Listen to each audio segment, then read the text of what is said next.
Children are growing up in an era unlike any other. Their childhoods are wrapped around screens, and social media has become their most powerful companion. But is this really the world we want our kids to grow up in?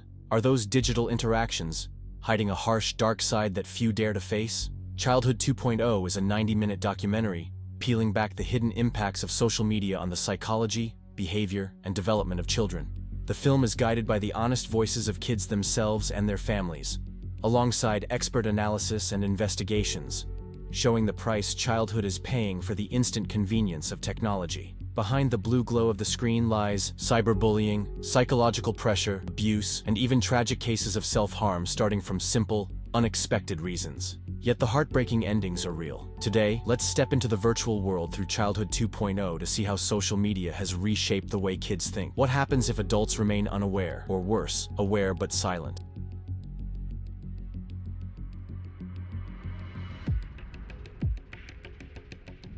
Phones have been designed to be more powerful with each generation, and most importantly, smaller. Now they've become so compact that they're inseparable from humanity.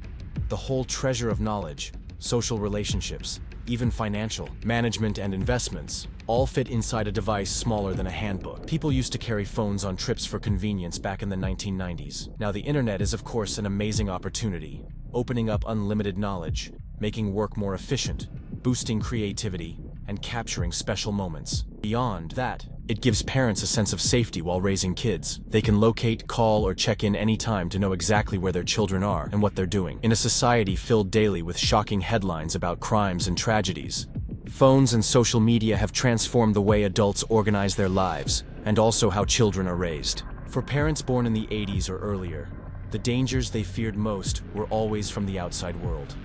Kidnappers in the neighborhood, lurking predators near schools, or traffic accidents were fears burned into their minds. They wanted to raise kids who didn't run wildly around the streets, didn't crash bikes all the time, didn't climb trees or shatter neighbors' windows with balls like they themselves once did. Many families no longer allow their children to walk to school alone, ride bikes on their own, or even walk to the corner restaurant by themselves because everything feels less safe than before. Rapid urbanization has made cities denser, which also means more chaotic and insecure. The safest thing feels like keeping kids indoors, under a parent's watchful eye. But as children get more bored, they grow curious about the same device their parents are constantly glued to. At first, kids tried to compete with the phone for attention. Later, they wanted to explore the device for themselves, drawn by the colorful sounds and images. Because kids naturally mirror the unconscious behavior of parents, phones soon became inseparable for them too. And that is how so many children of the tech era have grown up.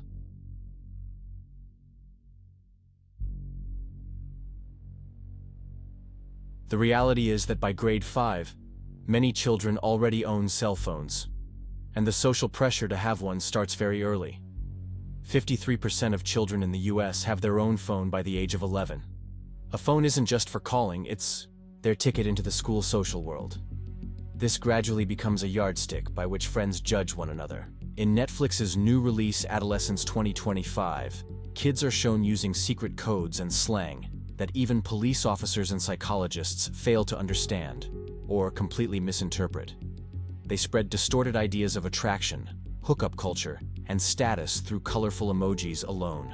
And with so many messaging apps and social platforms popping up in such a short time, Facebook, Instagram, WhatsApp, Snapchat, TikTok, Locket, parents, no matter how tech-savvy, often admit defeat in keeping up with their kids' online lives. Just when you think you've understood one platform, it gets replaced by the next hot trend. According to Dr. Joe Stard, a child and adolescent psychiatrist, kids are starting to use electronic devices younger and younger. On average, children spend about 7 hours a day on their phones, the equivalent of a full adult workday. They text, game, record videos, take photos, and connect. Some admit they spend 10 to 12 hours in front of a screen. So yes, feeling exhausted just from scrolling is absolutely real. Their eyes and brains are working overtime to process the endless stream of refreshed content. They can't look away, can't get bored, there's always something new. Scroll Instagram, check Facebook, snap on Snapchat, watch Netflix, then flip to TikTok. What feels like 15 minutes quickly turns into hours wasted.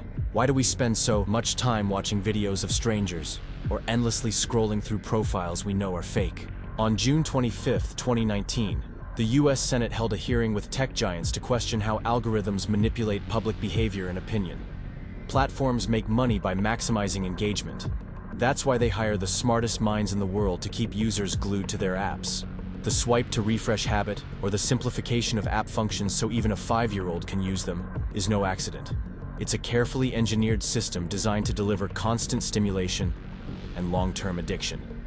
Back in the early 20th century, psychologist B.F. Skinner became famous for studying how human behavior is shaped and reinforced by the environment. According to him, our actions aren't driven by vague internal psychology, but directly by external factors, specifically reinforcement, rewards that encourage repeated behavior, and punishment, factors that discourage behavior. One of Skinner's key points was that behavior can be controlled and predicted through reinforcement schedules, patterns of rewards and punishments. A clear example is slot machines in Las Vegas. They run on random reward schedules constantly, refreshing with unpredictable but tempting payoffs. This uncertainty creates powerful addiction, pushing people to keep playing endlessly, hoping for the next jackpot. App developers are exploiting the same psychological weakness, steering humanity into the new addiction of the digital age. The truth is, today's kids are so deeply attached to their phones, they can't imagine life without them.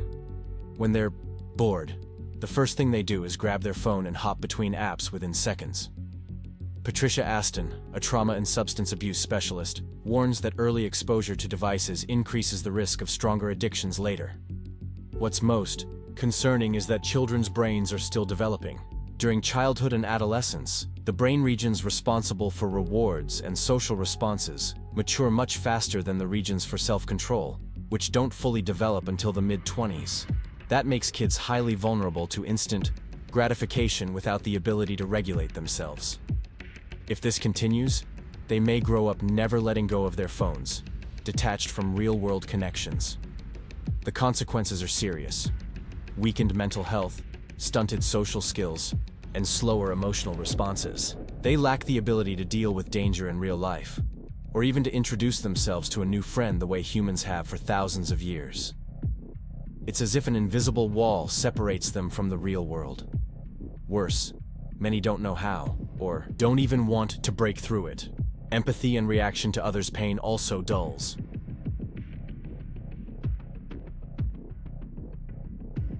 Humans are social creatures. We evolved to share information, memories, and experiences through language and culture, building communities. Face-to-face contact and reading social cues are critical for developing emotional intelligence. But today's kids are missing out on that. Teachers report an alarming trend. Most students now live in a constant state of anxiety. According to the US Centers for Disease Control, between 2000 and 2017, rates of self-harm and mental health disorders among American teens increased by 56%. More kids admit they are struggling with anxiety, mental breakdowns, and even substance use, and the symptoms rise in proportion to phone use. The more they immerse themselves in screens, the heavier the negative thoughts become. Social media is both a tool for connection and a chain.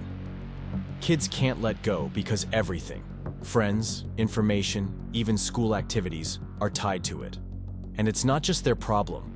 Parents are addicted too. If adults can't control their own tech use, how can they expect their children to? In the endless battle for attention, likes and followers were created and quickly became a new measure of self-worth. For many young people, posting online turned into an obsession. They feel pressured to maintain a flawless image. If a photo gets too few likes, it must be deleted. A single kind comment makes them happy, but one mean remark plunges them into despair.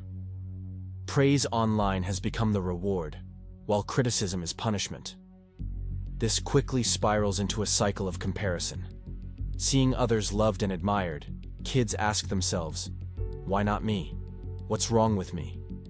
Even though we all know what's posted online isn't reality, we still get sucked into chasing validation from strangers. Social media has become a stage where everyone competes for attention. And in this game, a person's value is no longer based on who they are, but on numbers, likes, and followers. Cold, lifeless numbers that control the emotions and self-esteem of an entire generation. A teenager with a few thousand Instagram followers can instantly become a celebrity among peers, regardless of what they're really like in real life. But here's the question many parents ask. What harm could come to my child if they're just sitting at home on their phone all day?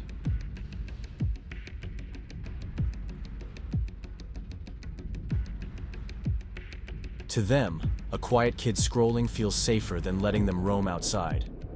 Yet according to Dr. Freehan H., a pediatric ER doctor and child safety expert, reports from the US between 1990 and 2018 show that physical accidents among kids dropped significantly. That's partly because parents rarely allow their kids outside unsupervised anymore, and partly because criminals themselves have moved into safer territory for them, the internet. Back in the day, a thief might snatch a bag in public, risking being caught and beaten before the police arrived. Now, they sit at home siphoning millions from bank accounts without leaving a trace. Losing a motorbike is nothing compared to losing your savings. Likewise, a scraped knee is nothing compared to the emotional trauma children face online.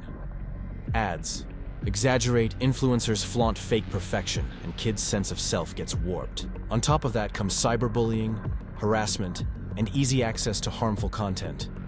Parents sense the danger, but often comfort themselves with denial. Not my kid.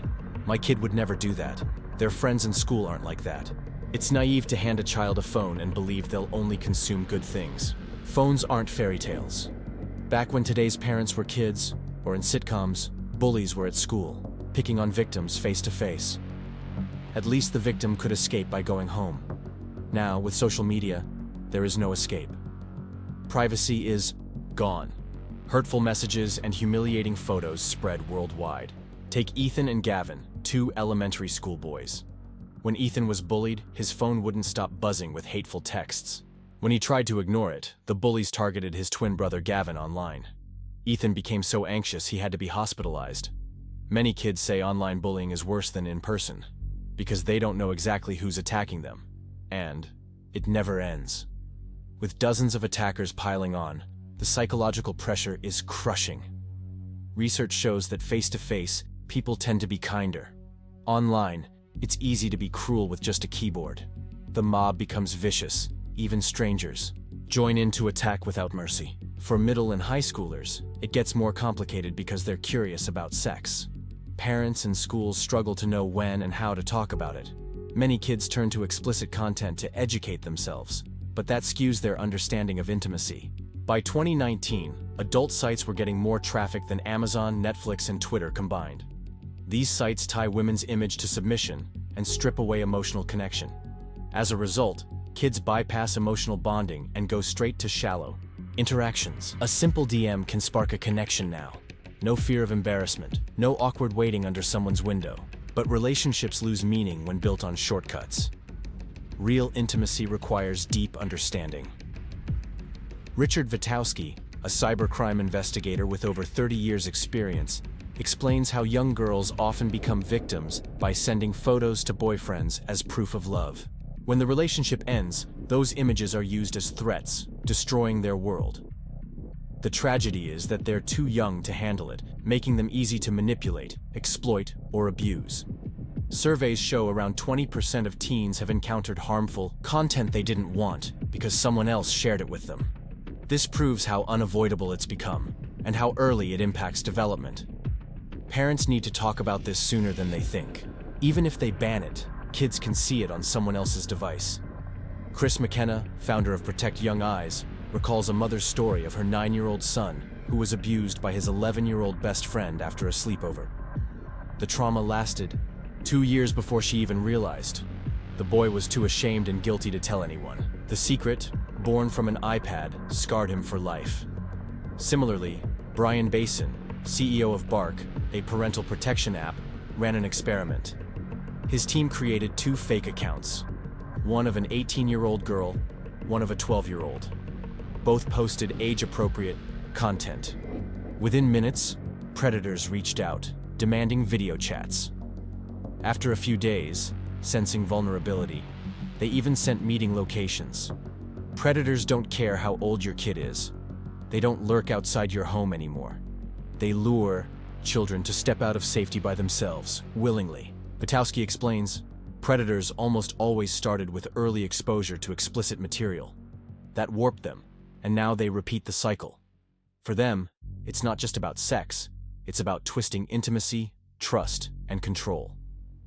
Parents often say, "I don't want my child to be the only one without a phone." But at what cost? Is it worth trading away their safety in childhood? Giving a phone to a 10 or 11-year-old is handing them a key to the whole world, the good and the dark. You wouldn't give your kid the car keys, right? But parents often do the digital equivalent with unlimited internet access. Many teens later say they wish their parents had guided them more closely, that maybe then they wouldn't have suffered such heavy trauma. Parents are the first line of defense. Teachers, counselors, and experts can support, but only parents decide what truly happens. Parents need enough love and courage to set boundaries, enough responsibility to say no, even if it makes kids unhappy.